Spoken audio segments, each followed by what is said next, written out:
Petang ini, aku ingin berkongsi tentang kisah hidupku menerusi ruangan Adila di Radio Klasik. Aku dilahirkan dalam keluarga yang sederhana, tidak kaya harta dan tidak terlalu miskin harta. Ibu bapaku dua-dua bekerja sebagai kaki tangan kerajaan, walaupun berpangkat kecil. Tapi Alhamdulillah, mereka sentiasa memastikan aku dan adik-beradik yang lain cukup makan dan cukup pakai. Ketika aku bersekolah rendah dan menengah dan sehinggalah sekarang, seronok juga aku tengok kesenangan kawan-kawan yang lain. Lagi-lagi yang memang sudah dilahirkan dalam keluarga yang senang. Semua dapat. Tak perlu risau yuran sekolah. Peralatan semua lengkap dan semua ada duit belanja yang mencukupi. Di sekolah, pasti aku antara orang yang lambat membayar yuran sekolah. Ayah aku pula selalu pinjam duit dengan makcik untuk beri duit bekalan dengan aku. Ibu ayah aku sehinggalah bersara hanya menaiki bas saja pergi kerja. Kami tidak mampu membeli kenderaan. Tapi yang penting kami hidup gembira. Masa zaman belajar dulu, aku dapat tawaran untuk sambung pengajian dalam bidang perubatan di luar negara. Walaupun akan mendapat beasiswa kemudian, tapi masih memerlukan duit untuk membuat segala persiapan. Aku faham keadaan keluargaku. Keluarga sebelah ibu pun sederhana juga. Keluarga sebelah ayah aku ada yang agak senang. Tapi aku tidak mahu satu hari nanti mereka akan mengungkit. Aku kuburkan niatku untuk sambung belajar di luar negara.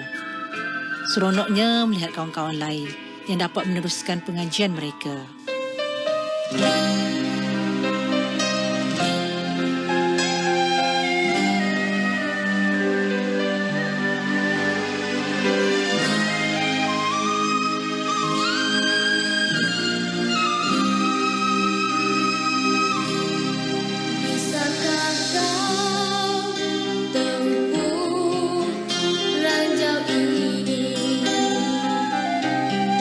Yang pastinya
Alhamdulillah, sekarang mereka sudah menjadi doktor yang berjaya, kembali ke tanah air untuk berkhidmat di negara sendiri.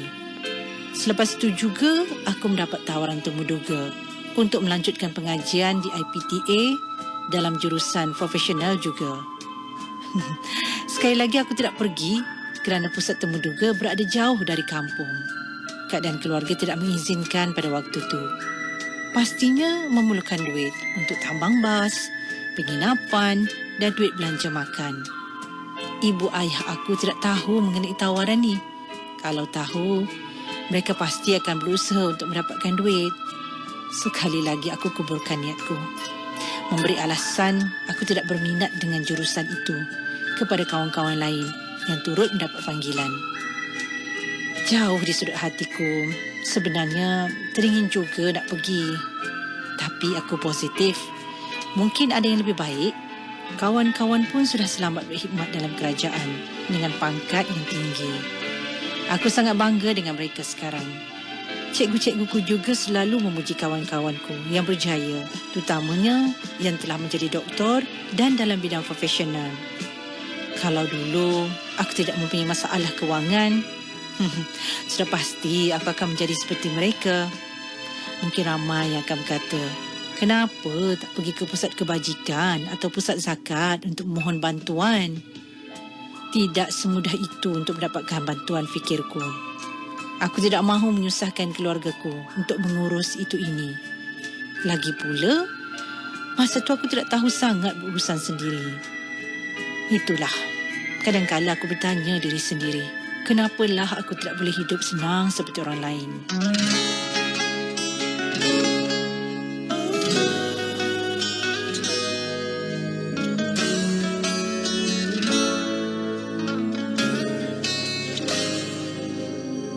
Layarkan kehidupan ke destinasi pilihan. Nikmatilah keindahan yang tak dijanjikan. Hayatilah kepahitan, baru bisa mengertikan kemanisan, kebesaran, rahsia, kebenaran. Yang tinggal kita mencari hidupnya tanpa misteri. Kita tafsirkan, sukar diartikan.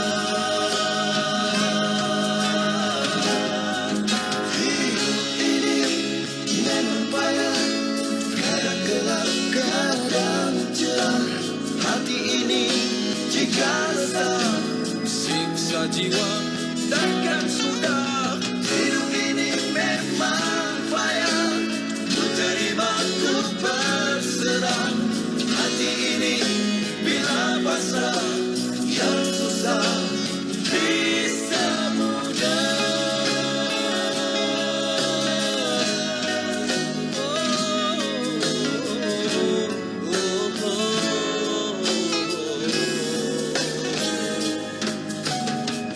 Bersama yang susah, adanya yang mudah. Bersama yang susah, mudah. Arus deras kehidupan dikejar dan ditinggalkan. Terima yang ditakdirkan, tulus kesyukuran. Dalam jiwa perperangan, duka resah sendirian. Kita dalam pengorbanan, minta keampunan. Yang tinggal kita mencari hidupnya tanpa misteri. Kita tafsirkan, sukar diartikan. Hidup ini memang payah, kadang gelap, kadang cerah. Hati ini jika resah, Siksa jiwa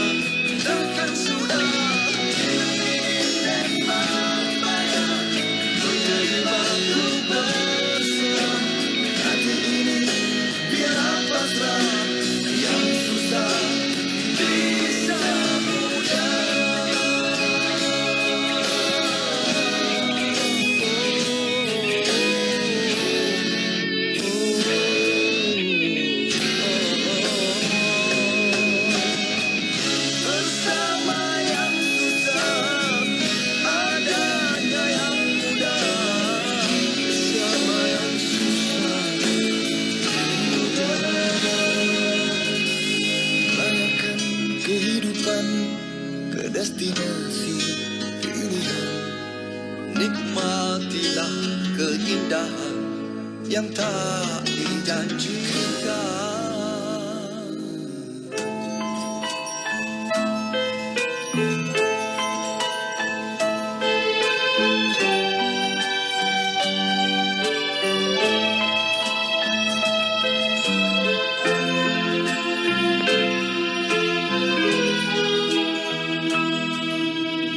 Alhamdulillah, aku dapat menyambung pengajian di IPTA juga dengan tawaran beasiswa, tapi bukan jurusan profesional lagi. Dengan pengeluaran KWSP ibu bapaku, aku dapat membayar yuran pengajian. Walaupun aku mendapat beasiswa, tapi sebahagian darinya aku kirimkan kepada keluargaku di kampung. Kadang-kala aku ikat perut dan bekerja separuh masa untuk duit tambahan. Pernah juga aku hanya makan mi segera dan bertahan 2 hari tidak makan. Kawan-kawan hanya melihat aku gembira dan tidak seperti mempunyai masalah sebab perangaiku yang susah nak nampak sedih.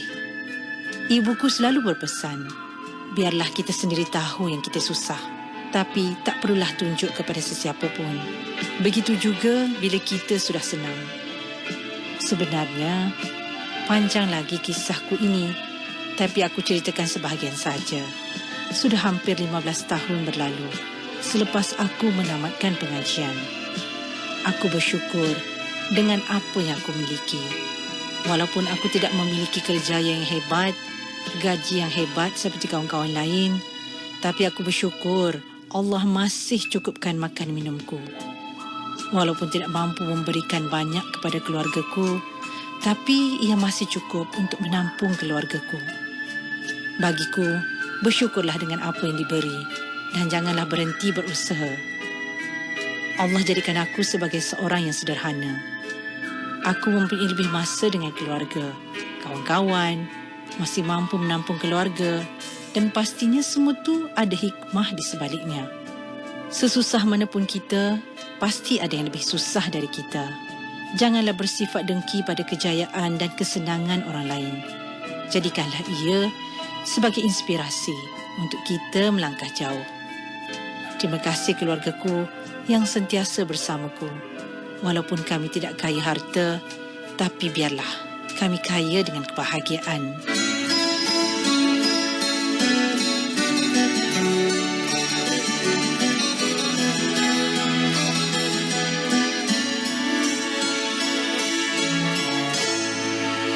Aku yang masih di perjalanan hidup ini, begitu lama berliga di persimpangan dunia, menempuh jarak dan titian, rimba dan lautan, mencari sesuatu yang abadi.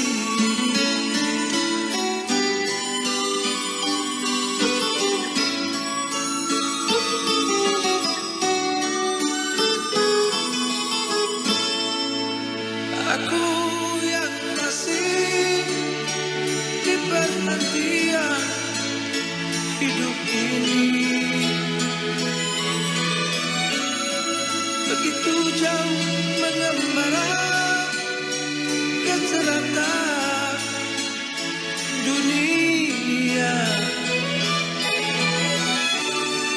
mengejar siang dan malam, suruh dan pasang, mencari suatu kebebasan, mencari satu kedamaian.